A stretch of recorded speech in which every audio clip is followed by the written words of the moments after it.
Hello guys and welcome back to a new video here in Mickey Reaction! If you are not subscribed, subscribe now and let us reach our first 100 subscribers as soon as possible. And now, let's get started in our story today. I always thought I had a normal life, a good life. I had amazing friends and lived in an awesome house with a pool. I always thought that I lived with the greatest parents in the world, but apparently they were hiding some pretty dark secrets. By dark secrets, I wish I was talking about hidden siblings or credit card debts. In reality, my loving parents were actually my kidnappers, who hid me away from my real mom for years. It's a little more complicated than that though. Before I start, don't forget to like this video and subscribe to our channel. Otherwise, your favorite celebrity will be kidnapped.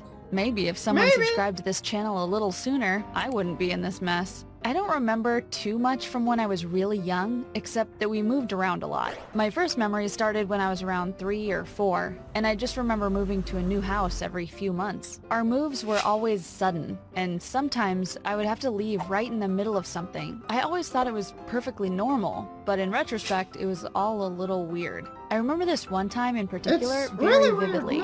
I was going to a birthday party of my friend from the park. I can't even remember her name, but I can remember that it was the first birthday party I was ever attending. There was cake and balloons, and they even hired a face painter. I was in the middle of getting my face painted like a tiger when my parents just picked me up and told me we had to go. I was crying so much, but they just picked me up and left the party without so much as saying goodbye to the birthday girl. I cried so hard the paint got all over my clothes. Luckily, the painter only managed to get half of my face. My dad always said he had to move for work, and I didn't really question it further. Still, I missed out on a lot of things kids got to do. I didn't go to school for a really long time, and I never really made any friends in my childhood. I got so used to moving every few months that I didn't even unpack my room. I wasn't bitter about it though. If my parents said we had to move for work, I just believed them. As I got older, these random moves got much less frequent. After we managed to stay in the same place for a whole year, my parents decided to buy a house. It was my dream come true. It was huge. 4-bedroom, a pool, a trampoline, and it was in a neighborhood full of kids my age. I was just about to start middle school when we got to the house, so it was the perfect time for me to really make some friends. Among all the friends I made, my best friend was Susan. Susan and I loved watching YouTube videos together. We loved watching true dramas like on My Story Animated, among others. We came across one video that seemed to change our lives forever.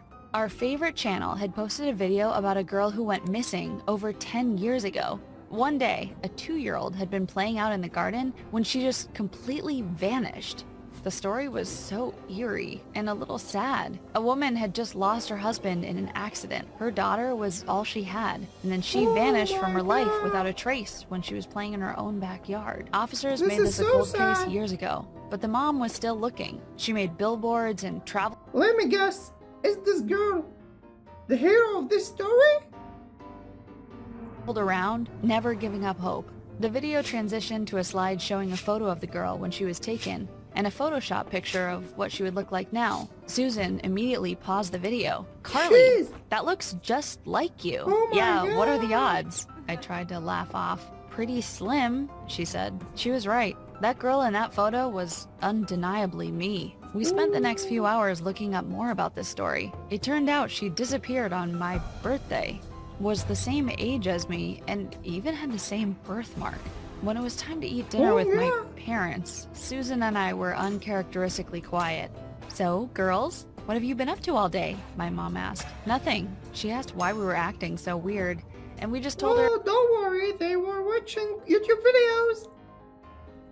We were fine. I asked her if I could spend the night at Susan so we could go study. Susan and I continued to research the topic at her house and found only more incriminating evidence.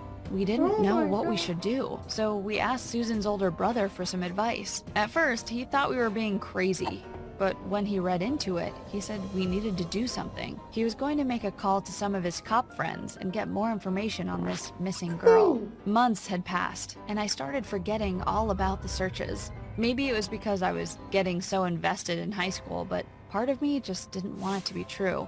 Ignoring it was easier than anything else. Susan and I were eating lunch when a They are teacher came and FIFA, approached me. actually. She told me my parents were here to pick me up for a doctor's appointment. I didn't know I had a doctor's appointment that day. When I arrived at my parents' car, it was clear something was wrong. When I got into the car, I noticed there were blankets covering loads of stuff in the back seat. There were bags packed, and both of my parents were visibly distraught. "This is an awful lot of stuff to go to the doctor's," I said. My parents looked at me and said that my father's brother had gotten into a very bad accident, and they didn't want me to find out through the teacher. We were going to drive a few states away and take care of him for the time being. I didn't even know I had an uncle. There was obviously something fishy about this. They told me to text Susan to let her know I'd be staying with my uncle for a bit. After I did that, my father took my phone out of my hand. I asked why he was taking it, and he simply said that my uncle's pacemaker was disrupted by certain electrical signals. This meant I couldn't use Wi-Fi the entire time we stayed with his family. This didn't seem right to me, but when I tried to argue that hospitals had Wi-Fi, they just shut me down and told me to behave. Because they were so upset, I just let it go.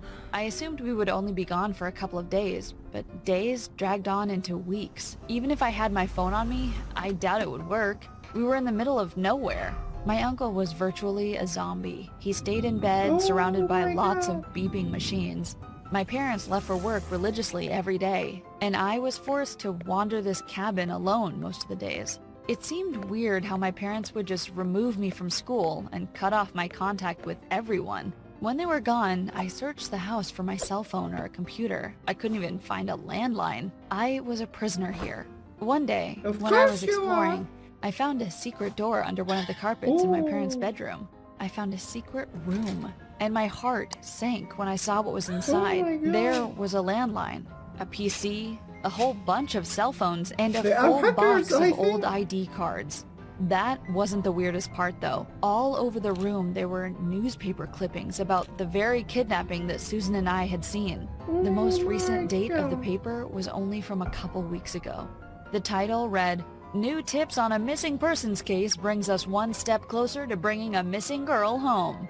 The photo on the page was not photoshopped. It was me. Underneath me was a picture of my parents. Apparently, the couple that I had known as my mom and dad were actually my kidnappers. Before I got a chance to read more, I heard a bang. "You weren't supposed to see that," a voice said behind me. Before I could see who it was, everything went black. I don't know how long I was out for, but I woke up in my bedroom.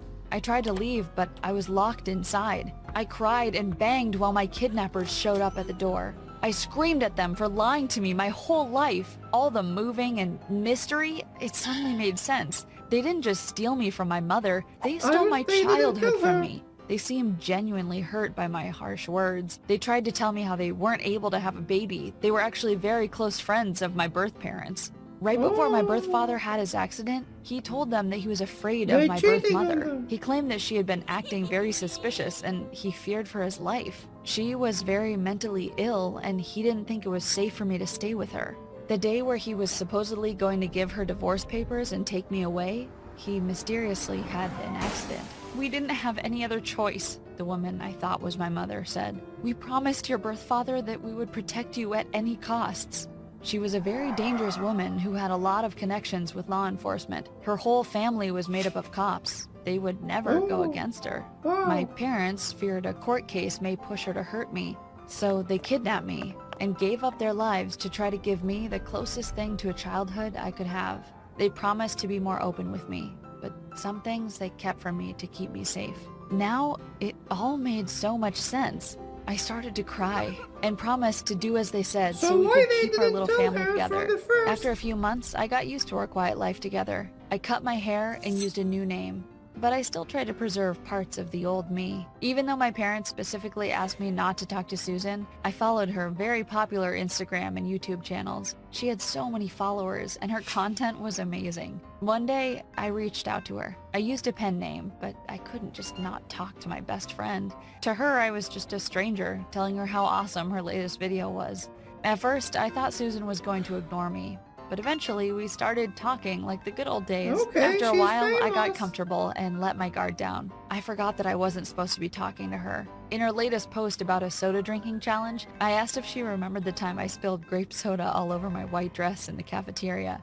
Immediately, she wrote back, OMG, I knew it was you. Where are you? It's been years. I can get the cops to you. I panicked, realizing my mistake. I was so sad to lose Susan a second time, but I deleted all of my social media accounts. I didn't bring it up to my parents, fearing that I would lose my internet privileges again. That was not the smartest decision. A few days later, cops were banging on my cabin door. Who knew reminiscing about my cafeteria mishap would have a SWAT team at my door? Susan had called the authorities and they were able to track my IP address. My parents were put in handcuffs and my birth mother had rushed up and hugged me. I was hysterical. Everyone kept asking if I was hurt, but I was just upset they were dragging my parents away.